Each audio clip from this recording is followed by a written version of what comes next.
Para você que está chegando agora, seja muito bem-vindo, seja muito bem-vinda. Esse é o Alumiando Histórias. Eu sou o Thalisson e eu estou aqui para criar esse espaço iluminado entre saberes, soluções e histórias que nascem pelas e nas comunidades. Hoje eu estou aqui com a Yara e com a Nanda, são as convidadas de hoje, sejam muito bem-vindas. Olá, tudo bom? Olá, tudo bem? Então hoje a gente está aqui para falar de um assunto muito importante. Durante essa temporada a gente falou um pouquinho sobre rede, sobre construção, né, sobre soluções, sobre como as comunidades criam as soluções que acontecem dentro das soluções. Mas dentro de tudo isso, dentro da rede, dentro de soluções, existe um fator muito importante que é a liderança. Liderança é muito importante para a construção de tudo, mas principalmente para a construção desses projetos ou dessas soluções que são coletivas, né? A gente precisa de uma figura ou de algumas figuras que representam essa liderança. Mas aqui a gente hoje não tá para falar de liderança da forma corporativa e de trazer um livro e a definição exata, não é isso. A gente quer falar mesmo sobre a realidade, né? Sobre o dia a dia, sobre o pé no chão, sobre o que essas lideranças executam, o que elas podem executar.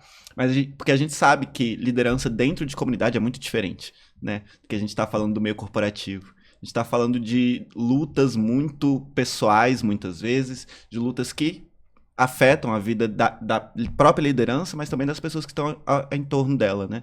Então a gente vai falar um pouco melhor sobre esse tipo de liderança, não sobre a liderança do livro da faculdade, né? Não é essa a nossa intenção aqui. A gente vai tentar entender, inclusive, a diferença do que é essa liderança que as pessoas definiriam como liderança e o que a gente entende no dentro de luz, dentro de movimentos sociais, que a Nanda participa, por exemplo, o que é, de fato, liderança. Mas antes da gente entrar, de fato, no assunto, queria que vocês se apresentassem.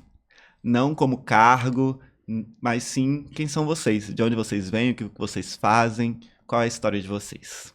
Nanda. Então, eu vou me apresentar, né? Eu sempre me apresento assim. Eu sou Fernanda Machado, mulher negra, lésbica, de favela e de axé, com muito orgulho. E eu venho de Macaé, eu moro em Macaé, né? Sou de uma comunidade lá que se chama Bosque Azul. E aí eu já faço alguns trabalhos, já fazia alguns trabalhos social em algumas comunidades do Rio também. Eu sou militante, ativista do movimento negro. E aí eu sempre fiz alguns trabalhos em algumas comunidades no Rio.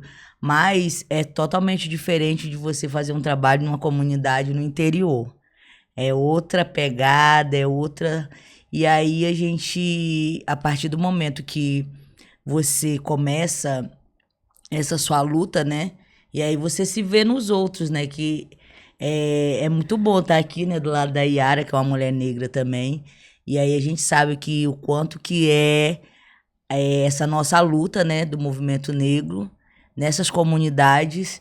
E saber que a gente sempre fala, né? Um ajudando o outro, sempre. Perfeito. Tá Yara. bom.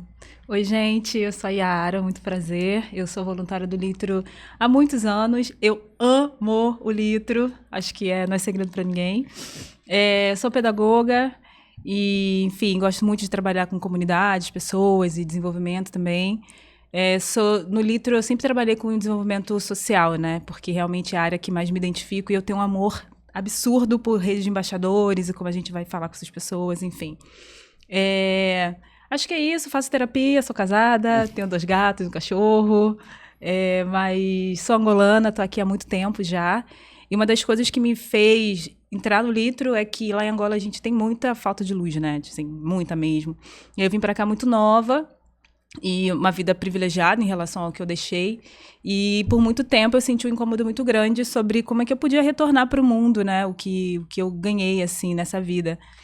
E o Litro veio nesse lugar, óbvio, né? A gente faz outras coisas, mas foi muita coincidência entrar numa ONG que trabalha com iluminação, vindo de um lugar que tem isso muito escasso. Enfim, hoje é melhor, mas na época que eu saí, não.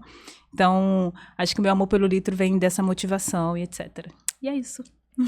Sejam muito bem-vindas novamente ao obrigada. Alumiando. E para a gente continuar um pouco sobre esse papo sobre liderança, acho que primeiro a gente precisa colocar uma imagem aqui na nossa cabeça. Acho que quando a gente imagina liderança, né, a gente muitas vezes olha para o palco, olha para quem tá à frente, olha para quem tá na frente da multidão, né? Mas muitas vezes a liderança tá ali no meio. Você nem percebe quem de fato muitas vezes é a liderança, principalmente quando a gente está falando de comunidade, né? Então, comunidade, muitas vezes a liderança é quem de fato organiza a reunião, é quem mobiliza pessoas, né? Nem sempre é quem tá no palco, nem sempre é quem tá nos holofotes. Muitas vezes é quem tá por trás, é quem tá nos bastidores, mas é quem de fato movimenta. E muitas vezes sem remuneração, né? Sem retorno financeiro, e o tipo de retorno é muito diferente, né? Muitas vezes é até pesado os retornos que acontecem. E como a gente comentou em episódios anteriores, o que a gente chama dentro do Litro de agente de transformação, né? As nossas lideranças são chamadas de agente de transformação porque de fato são esse momento, não é um título, né? É essa função de estar dentro da comunidade transformando. Mas, Nanda, quando você ouve a palavra liderança, você se enxerga nela? Você se entende hoje como uma liderança? Então, liderança, eu vejo assim que eu desde criança eu sempre fui aqui na escola, eu era do Grêmio, e aí eu acho que quando você, né, começa desde muito, eu comecei minha militância, eu tinha 15 anos de idade no movimento negro. E aí eu sei o quanto que é importante, sabe? Quando você chega na sua comunidade, as pessoas, os jovens, sempre chegar em você e perguntar e querer saber de alguma coisa. Eu acho que a liderança não é uma coisa pessoal, mas é uma coisa que, através de você consegue abrir outras portas, né? E aí a gente fala do privilégio, né? Tipo, quando você mora numa favela, eu falo assim, eu sou uma pessoa privilegiada e eu moro porque eu gosto. Eu não consigo sair da minha comunidade, não consigo sair, não consigo mesmo.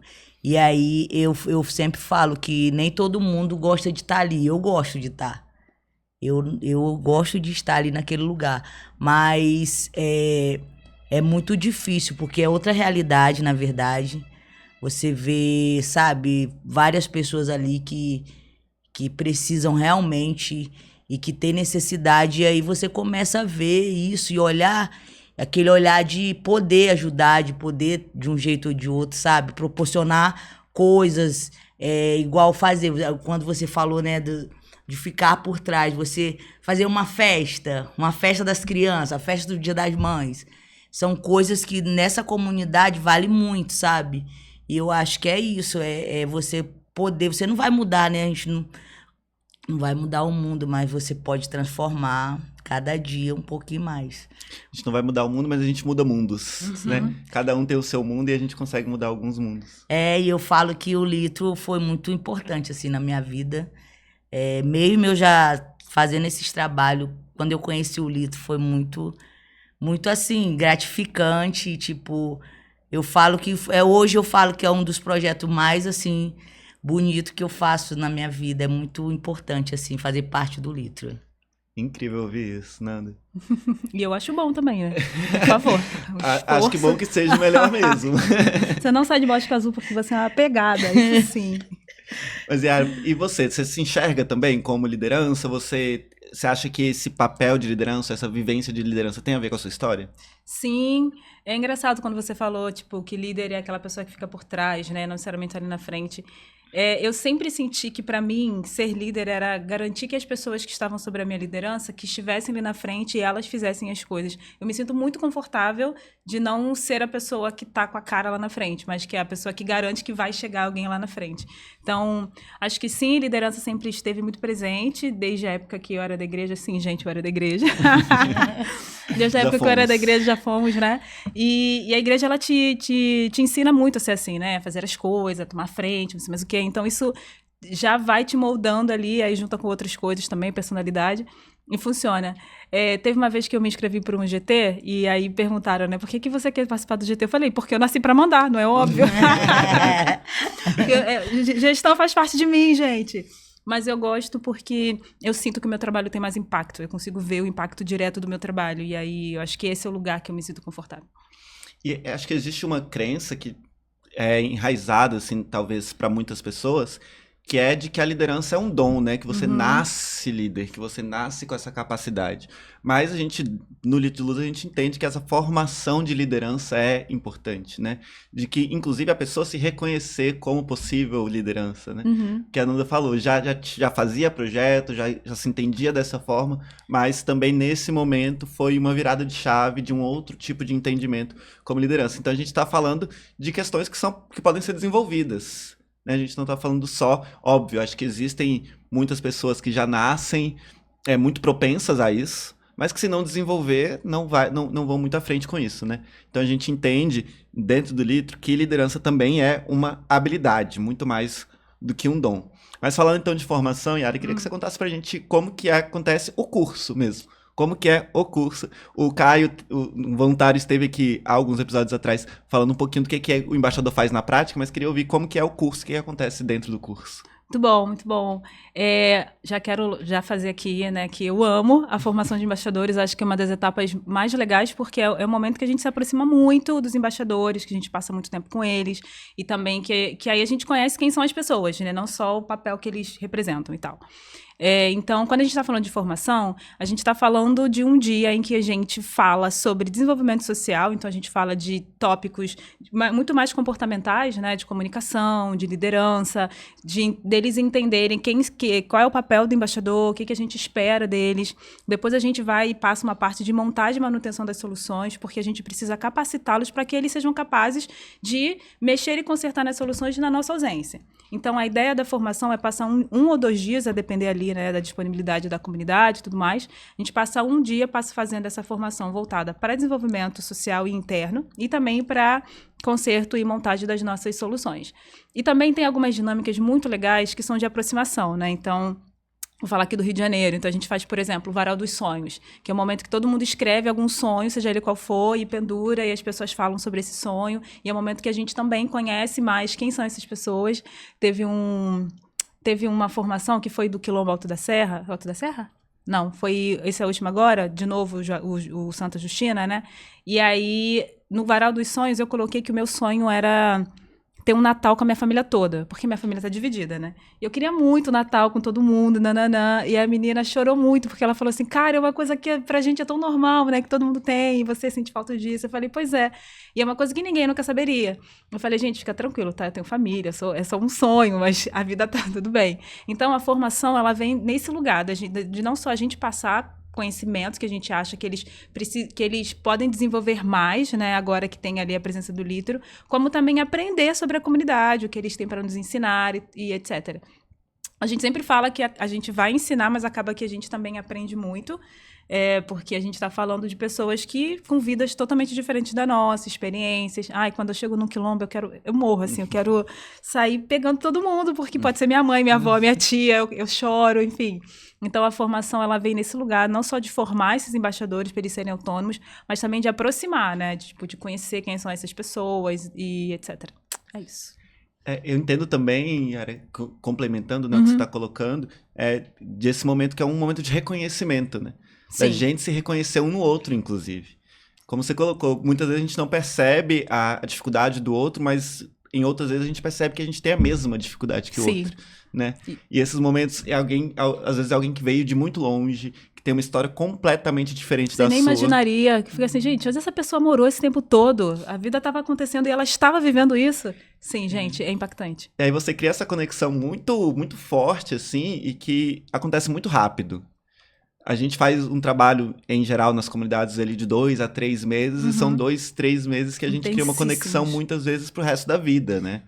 Então, a Nanda já viveu outras experiências, então eu queria que você contasse pra gente um pouco de como que o curso, né, ou a formação de embaixadores te deu novas ferramentas para trabalhar, inclusive com a sua comunidade, mas também um pouco das suas experiências dentro do Litro. Então, já tive outra experiência, né? Fiz uma próxima depois que eu me tornei embaixadora. Eu fiz uma ação, a gente fez em Silva Jardim, né? E eu participei também. E aí o mais massa de tudo é essa troca, né? Que a gente tem essa troca. E aí eu tive uma experiência em dezembro, né? Do ano passado. Foi em dezembro que eu acho que eu fui para Manaus. E aí fui para 3 comunidades. E aí eu falo que também foi uma das experiências mais importantes da minha vida e agradeço muito o Lito por isso, porque eu consegui fazer uma troca com várias pessoas, com outros embaixadores, com vários voluntários, e aí foi muito importante isso para mim também, para nossa evolução também, né? E aí eu sempre falo, quando eu cheguei lá, né? E aí a gente sempre, às vezes na vida a gente reclama, né? E aí quando eu cheguei lá, caraca, né? E eu moro numa favela, mas é outra realidade e aí são situações diferentes, né? São histórias diferentes. E aí isso foi muito importante para mim também. Fazer essa conexão, fazer essa troca em outras comunidades. Conhecer a Amazônia. Conhecer Não, a aqui você Amazônia. zerou a vida, você sabe disso, né? Quando eu mandei mensagem pra ela, eu falei, cara, é isso, vai ter uma ação na Amazônia, você vai querer ir e tal. Ela, eu vou sim, pode contar comigo. Eu falei, mas você olhou sua agenda? Pra você ter certeza? Ela, não, eu vou encaixar aqui, vou fazer aqui e eu vou. Eu falei, então tá bom, cara, vai. Foi massa demais, assim, cara, foi muito bom, assim, fiquei bastante dia, né, porque a gente ficou bastante dia dentro de um barco e acordava às 5 horas da manhã e, tipo, era muito legal. Foi muito legal. Cansativo, mas muito gratificante. Nossa, também, né? muito, assim, muito bom. E você vê, e lá realmente, porque assim, as comunidades urbanas, né? Tipo, a gente tem os quilombos urbanos, a gente tem as favelas. O Lito leva a luz, mas em certos lugares não tem luz mesmo. E aí é onde você vê realmente, ainda existe muitos lugares que não tem luz, né? Muito. Impactante mesmo. É super impactante isso aí, tipo, você vê que aquelas pessoas assim, tipo, ficam meses ali, tipo, sem sair, sabe? É bem impactante. Mas são experiências muito potentes ao mesmo tempo, né? Total. E acho que a gente aprendeu a olhar para lideranças e líderes, pessoas líderes, né? Com essa lógica muito de holofote, palco, de uma pessoa forte, de uma pessoa, né? Que se mantém ali resistente diante dessas dificuldades. Mas, Nando, queria ouvir de ti como que é, então, como uma pessoa que desenvolve processos de liderança, né, envolver a comunidade, envolver pessoas e engajar a comunidade da sua perspectiva.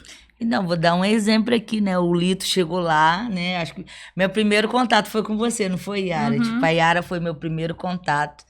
E aí, quando entraram em contato comigo, né? Tipo, tem um projeto e tal, aí a gente começou. E aí é muito massa, porque como impacta o que na comunidade. Tipo, as pessoas... Olha lá, Orlito, tem maior orgulho. Ó, a gente tem energia solar na nossa favela. Tem que ver lá em Macaé. É o point, temos energia solar. E é muito importante, porque aquelas pessoas, elas cuidam.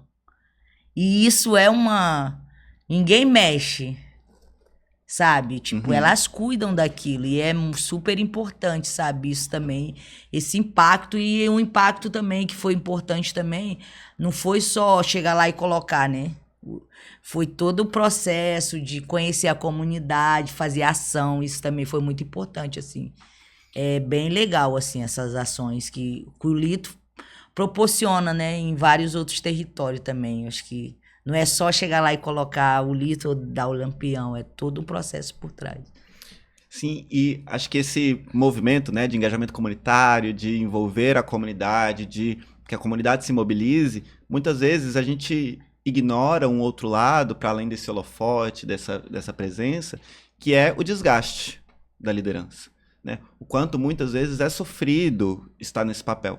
Então, queria ouvir de você, Nanda, também, tanto pensando no Lito, quanto pensando no movimento negro, quanto enquanto ativista LGBTQIA+, como você enxerga, né, esse desgaste da liderança, da luta do dia a dia mesmo?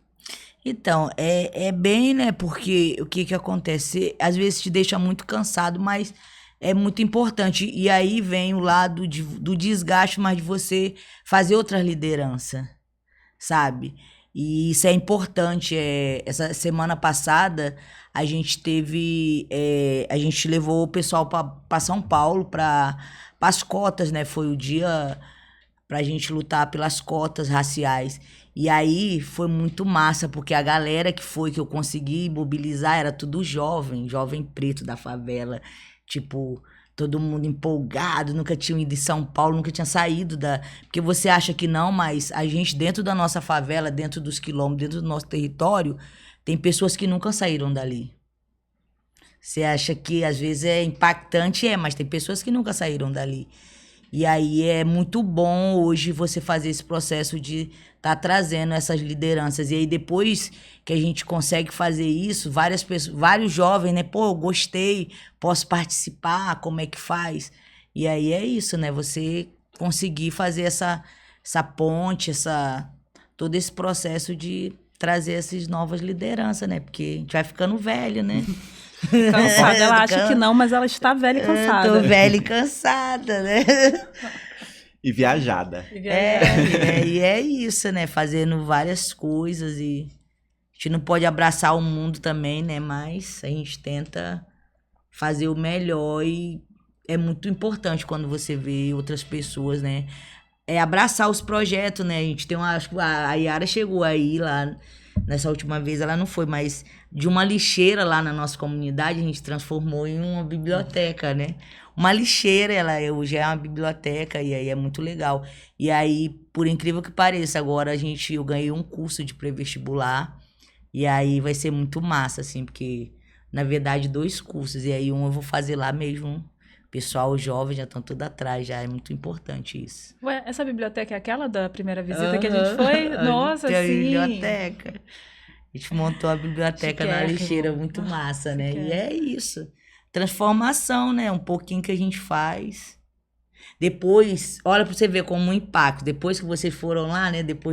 Foi em 2002, né? 2022. 2022 eu tinha 8 anos de idade, não. 2022, então. Depois, a gente hoje... Já aconteceu tragédia lá dentro, já aconteceu várias coisas na comunidade. Deu uma enchente que, tipo, praticamente acabou com a nossa comunidade, assim, tipo... E aí, depois disso, também teve várias transformações. Agora, hoje em dia, lá tem pracinha, tem várias coisas legais. E é isso, a gente vai devagarzinho. Não pode bater. E aí, então, na sua experiência, né, com comunidades do Lito, principalmente, o que você enxerga hoje que mais sobrecarrega, né, as lideranças comunitárias das comunidades que a gente atua hoje? Eu acho que o que mais sobrecarrega é engajar as pessoas mesmo, né? Manter o engajamento lá em cima. Primeiro porque a gente fica 2, 3 meses só indo lá, né? Em muitas aspas aqui, fazendo muitas visitas de engajamento. E aí é difícil para as pessoas tangibilizarem o que a gente está falando. Por isso que nós temos o post modelo, galera. Então é difícil para as pessoas tangibilizarem. Primeiro porque a gente está falando de pessoas que estão muito acostumadas com promessas vazias em si, né? E de repente chega um monte de jovem dizendo, vou iluminar isso aqui de graça. Só preciso que você esteja aqui. É muito difícil de acreditar. Então, a gente tem sempre 2 barreiras. A gente tem o líder acreditar no que a gente está falando, e quando ele compra o mundo... música para os nossos ouvidos. Quando tem uma dona Zélia, assim, que vai e faz, sabe? E tá muito com a gente, funciona. E aí, depois que a gente faz o líder acreditar, ajudar o líder a fazer a comunidade acreditar naquilo. Então, acho que a maior dificuldade hoje que a gente tem disparado é o engajamento. Porque no nosso discurso a gente fala isso para as pessoas, isso aqui a gente está dando para vocês, nós temos pessoas nos ajudando, etc e tal, a gente só precisa que vocês estejam numa reunião. E aí quando a gente vê que não vai, ou que enfim, né, motivos 1000, a gente vê que isso é muito mais caro do que se a gente chegasse lá e pedisse para eles pagarem por aquilo. Então, disparado, assim, a dificuldade maior é engajar as pessoas. E, às vezes, não é uma falta de engajamento porque não ligam ou porque não querem. Porque, enfim, as circunstâncias também, cultura, essas coisas, são vários fatores que impactam. Sim, eu enxergo também nesse desgaste, a gente está falando de um desgaste emocional também, muitas vezes, né? Que é conhecer a dor do outro, muitas vezes, sem absorvê-la. Né? Sim, então você tem que conhecer, saber a família que está com problema, a criança que passou por alguma situação, sem que isso te afete pessoalmente. Eu acho que isso é quase impossível, principalmente com lideranças comunitárias que têm esse envolvimento pessoal com a comunidade, né? Que conhece cada pessoa, cada rosto, cada história. E aí, conhecer esses problemas sem somatizar, sem que isso se torne um peso para você, acho que é muito difícil. Então existe esse desgaste emocional, um desgaste psicológico mesmo, né? Sim. E até mesmo um desgaste físico. Sim, porque a gente fica falando do líder, mas o líder ele é o morador daquela comunidade, assim. Ele Então mora ele ali. também está passando por todas as mazelas e problemas que aquela comunidade tem. A diferença é que, de alguma maneira, ele entendeu que ele tem um papel importante, ele, enfim, é engajado, é alguém que já é auto-engajado, e ele acaba sendo essa pessoa, enfim. Às vezes tem uma associação que é bem estruturada e ok, mas a maior parte desses líderes não são. São pessoas que moram ali na comunidade, que passam pelos mesmos problemas, mas que, aos poucos, elas foram pegando e sentindo uma inquietação tão grande que ela precisava fazer. E aí ela se tornou líder daquele lugar. Então, quando você fala de desgaste emocional, físico, não só porque ele também tem outras histórias, mas porque ele também está vivendo vários problemas daquela comunidade. Mesmo assim, todo dia ele acorda, bota um sorriso no rosto e fala, vai lá ajudar a pessoa que precisa, sabe? Então, eu sempre lembro disso. Eu falo, gente, a gente fala do líder, mas ele mora lá, né? Caramba! É um morador tanto quanto É os um morador, outros, né? é um morador. É, exatamente. Então, esse desgaste, acho que é importante que a gente também cite isso aqui, né? De que a liderança não é só a parte bonita da coisa, Sim. né? Mas que existe também desafios e problemas que são pessoais e outros que são em consequência da liderança, né? Você tem, e os seus problemas você não deixa de lado, né? Uhum. Você coloca no bolso, vai tentar ajudar a resolver o problema do outro, mas aquele seu problema continua ali no seu bolso que você vai precisar resolver em outro momento. E aí tem um material da União Nacional por Moradia que ele fala um pouco, né, de que liderança não é isso, né? Não é estar acima de alguém, mas sim assumir esse compromisso coletivo. Sim. Você não está individualmente, quando a gente está falando de comunidade, principalmente, né? Não. Não existe esse trabalho apenas individual, mas que cada indivíduo importa, óbvio, mas que o líder ou a liderança está, nesse momento, fazendo esse compromisso com o coletivo. E o coletivo é que importa para isso. Mas nessas experiências, né, nessas construções que vocês já tiveram, quais as transformações que vocês já viram acontecer na comunidade, né? Tanto na sua comunidade especificamente, como em comunidades. Quais as transformações você já viu isso acontecer? Depois da ação lá no Litro, foi muito massa também, porque ali naquele momento, né, que fez aquela ação, veio outros voluntários, veio empresas e, né, e aí faz uma troca. E essa troca, inclusive, eu tenho várias experiências de conseguir algumas coisas através dessa troca. A Azul, pode falar? Claro. Não Por sou falada. favor, por favor. Então, a Azul mesmo foi muito importante naquele momento eles estarem ali.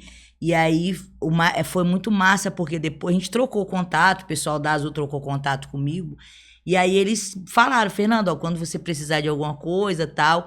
E aí quando encheu lá a nossa comunidade, eles ajudaram muito. Mentira, você não contou isso pra Então, gente. eles ajudaram muito, eles saber. fizeram campanha. Eles chegaram com várias coisas, com várias doações. Eu não contei isso pra Não. você, não.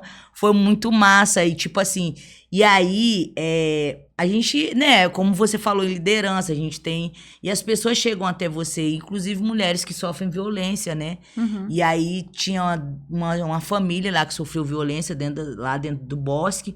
E aí eles precisavam viajar. Eles tinham que ir rapidamente, estavam sofrendo violência e tal. E aí eu lembrei e falei, vou ligar, né? Vai que... Falou que quando que precisasse dá era só bom. ligar. Então, liguei para o pessoal lá da Azul. Eles, não, faz isso, faz o ofício. E aí eu consegui, tipo, passagem para levar. E aí foi muito massa, porque depois disso eu já consegui outras em parceria com eles, com a Secretaria da Mulher. E aí foi, olha o impacto que isso causou. Quer dizer, com o Litro, através de todo esse processo, ainda conseguiu a gente fazer parcerias e fazer todo esse processo. Foi massa demais, viu? Conexões. chocada. Eu também Tô tô. chocadíssima. Litro de luz. Pode colocar nosso relatório do ano. Pode colocar aí nas entregas. Não, Azul, e é muito incrível perceber que essa conexão, ela independe, inclusive, do Litro. Super, esse é o mais legal, né? Aquilo que você tem amigos, aí você faz amigos com amigos, eles saem sem você, a É vida vai muito acontecendo, massa. sabe? Então, a ação mesmo que eu fui lá em Manaus, né? Vou falar, os patrocinadores, tô falando tudo. A Áudio, né, que patrocinou esse que eu fui. E aí depois eu tive uma troca também com eles. E aí foi muito massa, porque eles também se disponibilizaram em ajudar, em qualquer coisa, fazer projeto e tal. E foi muito importante isso também. Você pode ficar Então, em parcerias é do isso. Litro, então? É, Você pode entrar na agora nossa eu vou área. ficar em temos- parcerias do Além de Litro. embaixadora, vai ser voluntária de parcerias do De Litro. parceria do Litro, muito bom. E você, Ari, quais as Ai. transformações você já viu de todas essas experiências aí ao longo de todos esses anos como voluntária? Ai, gente, nem são tantas, mas eu acho que algumas me marcam mais, né? Tipo, por exemplo, o Quilombo Santa Justina, Santa Isabel, que a gente já fez duas ações lá. Uma coisa que parece pouco, né? Mas a gente foi lá em 2018, eu acho, e até hoje, 2026, tinham lampiões intactos funcionando. E pra gente ver o quanto as pessoas de fato precisavam daquilo e elas cuidaram daquela solução.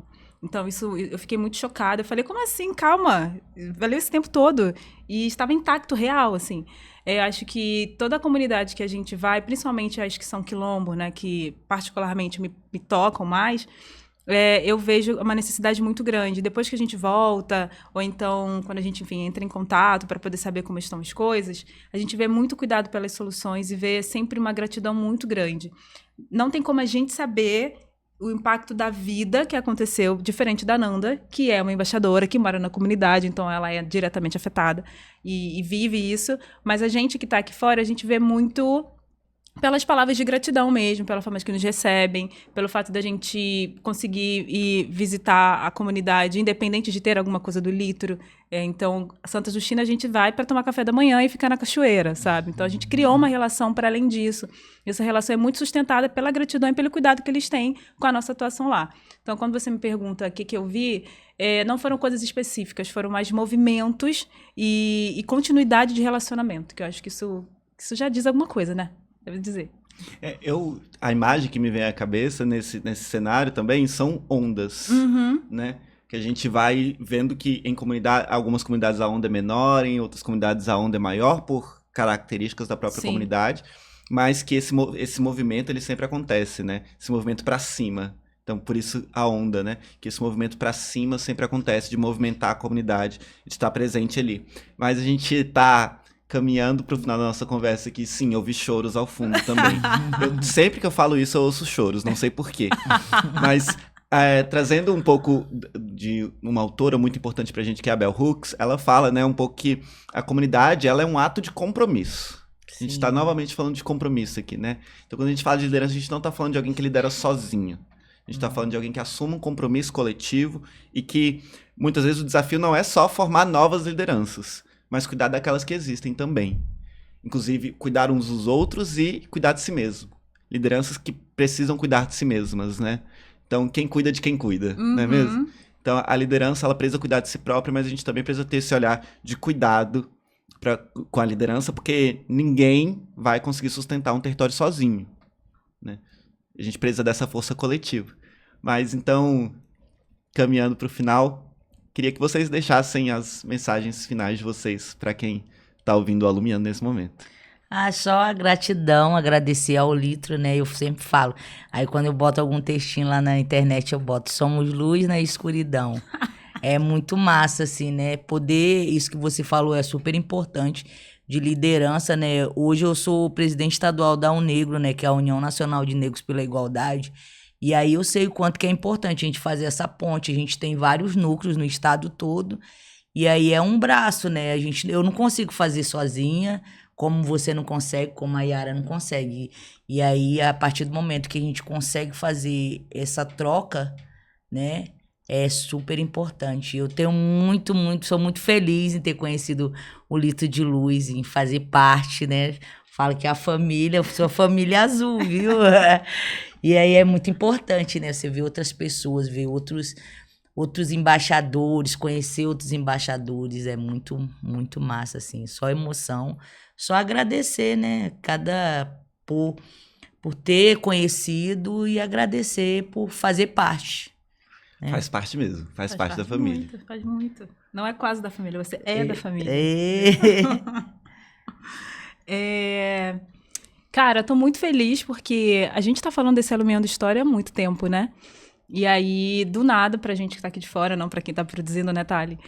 Ele se tornou real. Eu acho que é um caminho muito bom pra gente ouvir as pessoas que estão em todos os lugares do Brasil e sair um pouco do nosso quadrado. Sou muito feliz mesmo, de verdade, assim, de estar no Litro, de ser do Litro, 100% engajada. Eu acho que a gente muda muito a vida das pessoas. Eu sempre fico muito feliz quando é uma comunidade muito longe, porque eu sei que a gente está chegando num lugar que ninguém chegou ainda. Então, quanto mais distante, melhor. Então, acho que o Alumiando vai trazer essa visibilidade, sabe? Tipo, o que a gente está fazendo, para as pessoas entenderem o impacto, ouvir de quem, de fato, vive a dificuldade e vive o impacto da solução, enfim. Eu amo. Espero que vocês gostem dos outros episódios também. Está sendo feito com muito amor e carinho. Curte aqui, compartilha. Mentira. Um beijo. Então, queria agradecer novamente vocês duas por estarem aqui. Acho que é super potente ter duas mulheres pretas falando sobre liderança, né? Não só enquanto Litro, mas também enquanto vivência pessoal de vocês. Amamos, hein, gente? Chame mais vezes, hein?